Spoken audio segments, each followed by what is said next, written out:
In today's video, I'm going to talk about why I decided to bring a praying mantis into my home.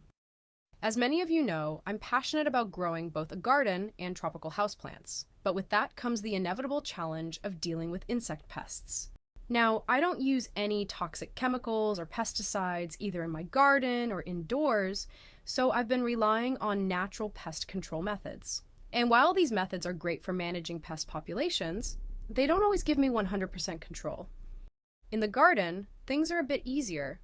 I can restore the natural balance between pests and beneficial insects that help keep everything in check.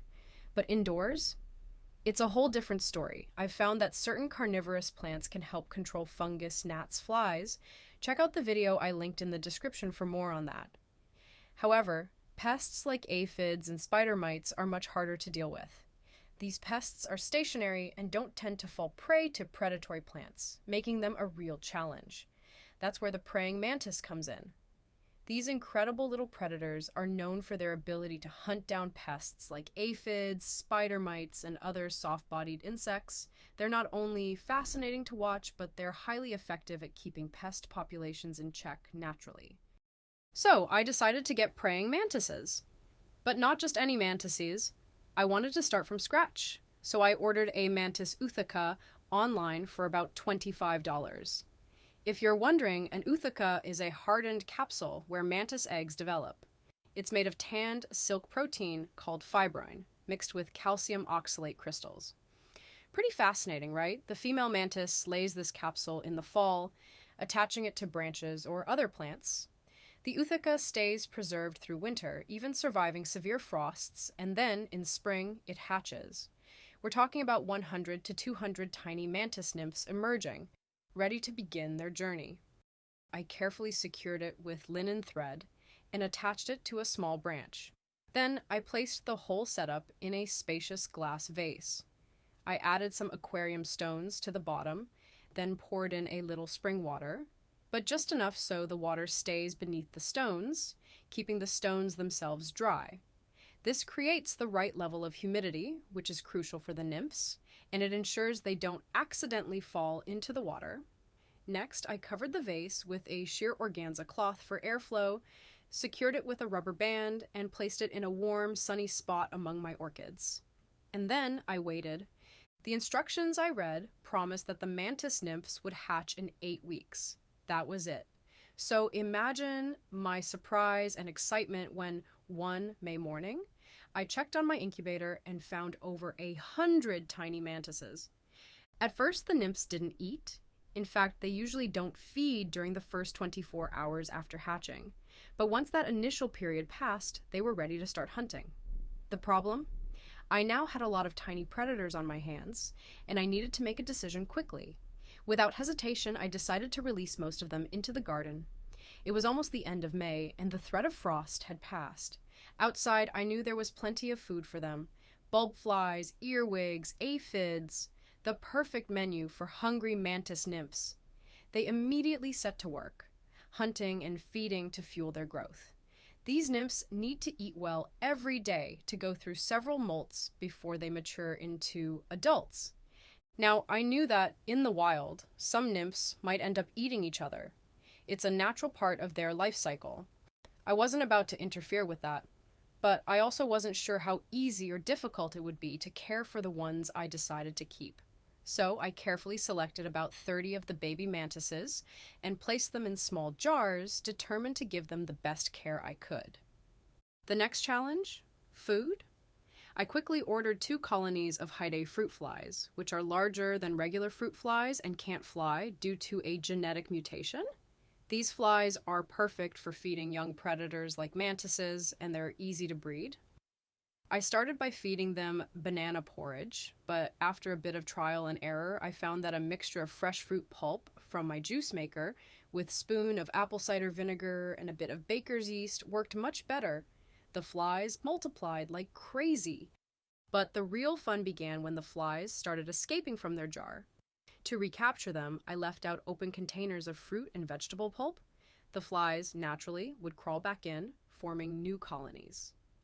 Meanwhile, a few of the mantis nymphs, being as clever as they are, managed to escape too.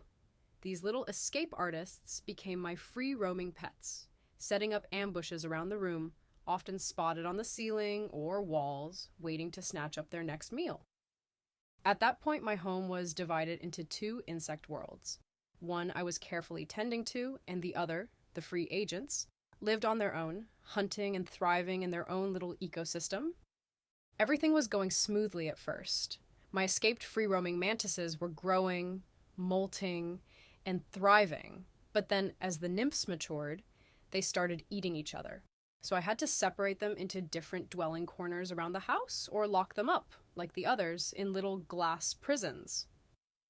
As they grew and molted again, their appetite became more sophisticated. You see, after a few molts, praying mantises need bigger food. Crickets, flies, or in my case, whatever bugs I could scrounge up. Crickets were easy enough to buy, but flies and earwigs? I had to go full-on bug hunter mode. Cue me running around my garden like a mad scientist trying to catch bugs. One day, though, I ran out of prey, and I thought, what if I just throw some earthworms in there? I mean, there's no shortage of those in my compost pile. And guess what?